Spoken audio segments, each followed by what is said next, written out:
ambiente social de incertidumbre, de violencia, de pobreza y de profunda preocupación por el futuro. Al recibir hoy en el Poder Legislativo el informe del Presidente de la República correspondiente a su segundo año de gobierno en curso, podremos confirmar nuevamente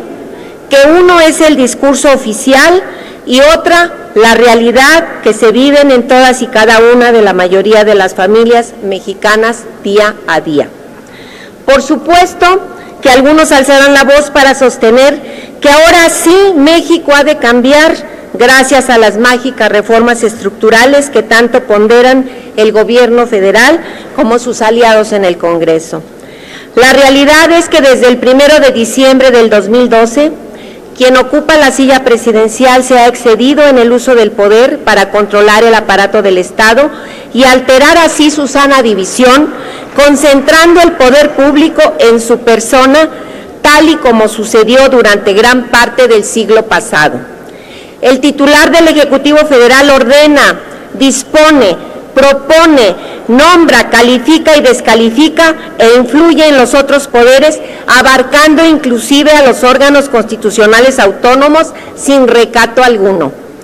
La institución presidencial vuelve a hacer uso de un poder considerablemente mayor al que jurídicamente le otorga la Constitución.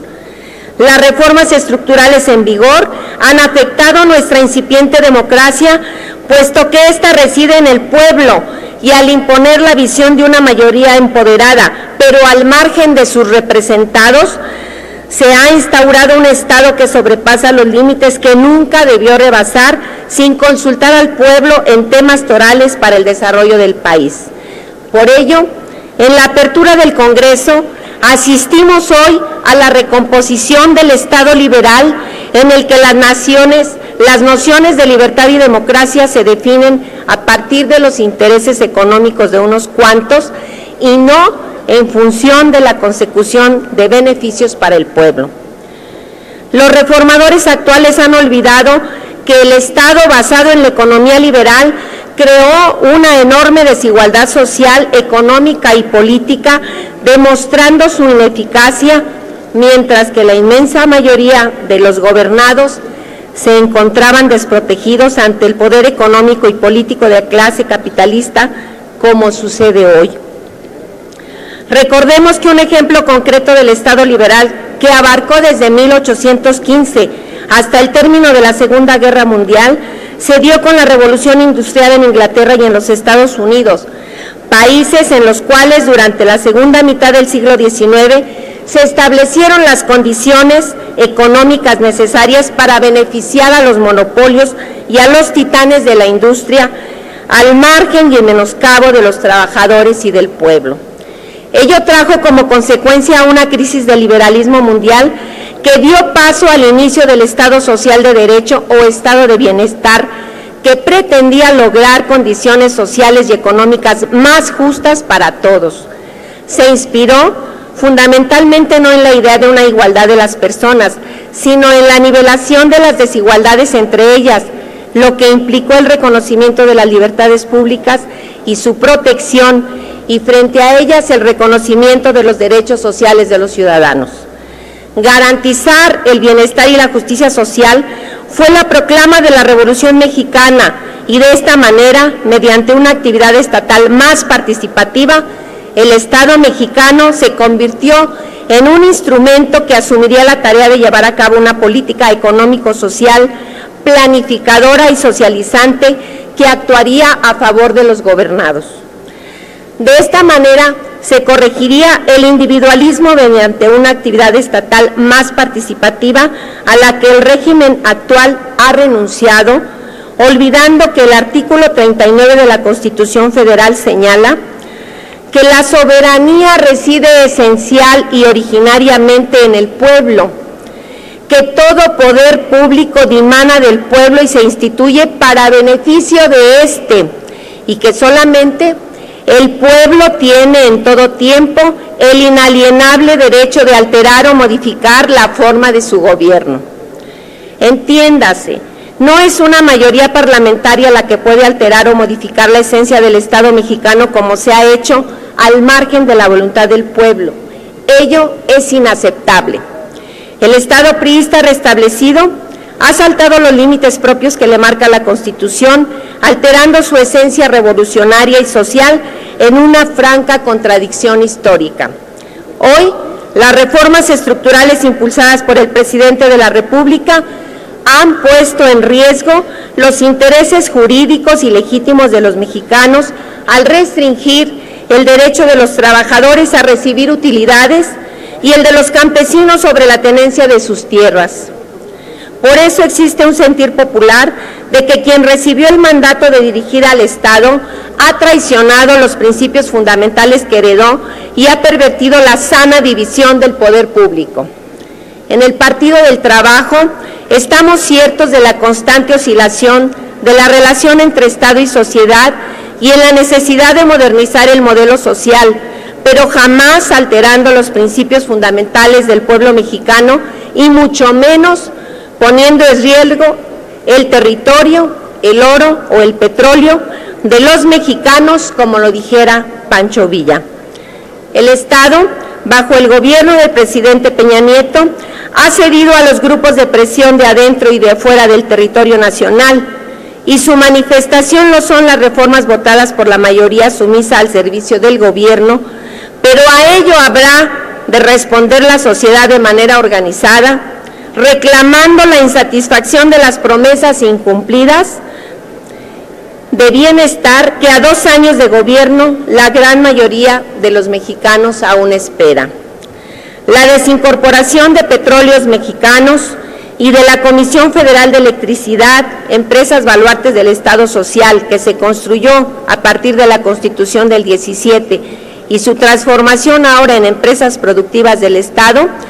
apuntan precisamente a la transformación del Estado Social mexicano en un Estado liberal que pretende favorecer a los grandes capitalistas nacionales y extranjeros en aras de obtener ganancias que no llegarán para que el Estado pueda cumplir con sus funciones, olvidando que el principio de economía mixta fue la solución sabia que el constituyente permanente determinó para complementar la libre actividad que se desarrolla en la sociedad sin hacerse cargo de ella, pero sin claudicar en su responsabilidad de administrar los bienes de la nación, lo que generó una época de crecimiento sostenido para los mexicanos que no hemos vuelto a ver desde los años 70. El gobierno piensa que el silencio de la sociedad es reflejo de su aprobación a las reformas aprobadas y que hay un desinterés de la colectividad por los asuntos públicos. Sin embargo, se confunden la desocupación que vive en el país, los altos índices de violencia que solo bajan en el discurso oficial, la alta inflación que aflige a las familias, las promesas incumplidas del presidente de la República y el engaño a los mexicanos habrán de tener repercusiones políticas el año próximo en que el pueblo habrá de retomar el timón de su destino eligiendo representantes populares que puedan restablecer el Estado social de derecho y la soberanía del pueblo. Se equivocan aquellos que apuestan al conflicto social. La civilidad del pueblo mexicano ha llegado a tal madurez que el cambio real que se avecina habrá de darse por la vía pacífica y a través del voto. Hoy padecemos un mal gobierno porque ha perdido de vista su objetivo fundamental de orientar su actuación para mejorar las condiciones de vida de la gran mayoría de los mexicanos. El presidente de la República piensa que con sus reformas habrá de llegar la bonanza para México y por lo tanto ha claudicado en la imperiosa necesidad de combatir la corrupción al considerar erróneamente que esta es inherente a nuestra cultura. Dejar hacer, dejar pasar, es el dogma del Estado liberal de Peña Nieto. En este contexto, el Partido del Trabajo se pronuncia por la revaloración productiva del ser humano a través del trabajo, condición necesaria para asegurar la propia vida material y la satisfacción de las necesidades más elementales. La falta de trabajo propicia la violencia, incrementa la delincuencia, fomenta la deserción escolar y contribuye a la desintegración familiar. De ahí la importancia de que el Estado mexicano aliente la generación de empleos, pues mientras no haya trabajo no podremos resolver los grandes problemas nacionales. Por ello, abogamos por el restablecimiento del Estado Social de Derecho para que, en base en el sistema de economía mixto, alentemos la inversión y el desarrollo. Nos pronunciamos por el restablecimiento del Estado de Derecho, en el que se respete la división de poderes tal y como establece el artículo 49 constitucional, sin preeminencia de poder alguno. Y manifestamos también nuestra convicción democrática, laica y federalista. Pero nos oponemos rotundamente al México de ficciones, a ese que Peña Nieto vislumbra tan solo en su imaginación y que está muy lejos de producir riqueza y bienestar para distribuirla equitativamente. El Partido del Trabajo considera que los anhelos de justicia y de equidad son factibles si nos planteamos en el año por transcurrir de esta legislatura un debate serio y constructivo en materia social. Por ello nos proponemos en los próximos meses contribuir al Estado Social de Bienestar impulsando reformas legislativas que contribuyan a modificar la sociedad en materia de vivienda, alimentación, laboral, a favor de las comunidades indígenas, en educación básica, media superior, para adultos y que coadyuven al respeto de los derechos humanos y alienten la igualdad entre hombres y mujeres. En materia de salud y medio ambiente, a favor de nuestros niños, jóvenes y adolescentes. En síntesis, la agenda del Partido de Trabajo seguirá siendo a favor de los más necesitados. Hacemos un llamado desde esta tribuna a las y los mexicanos a no desalentarse. La oligarquía no triunfará. Si podemos recuperar el rumbo revolucionario del país, las contrarreformas que se han impuesto son solo un capricho de quien encabeza temporalmente la administración pública federal. El pueblo tendrá en el 2015 la posibilidad de revertir la frustración que ha generado la permanencia en el poder de los de siempre, pero para ello la izquierda deberá ir unida,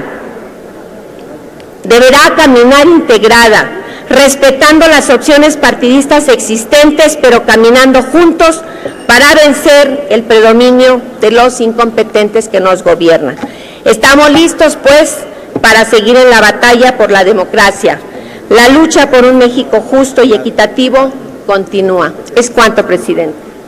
Muchas gracias. Cámara de Diputados, 62ª Legislatura.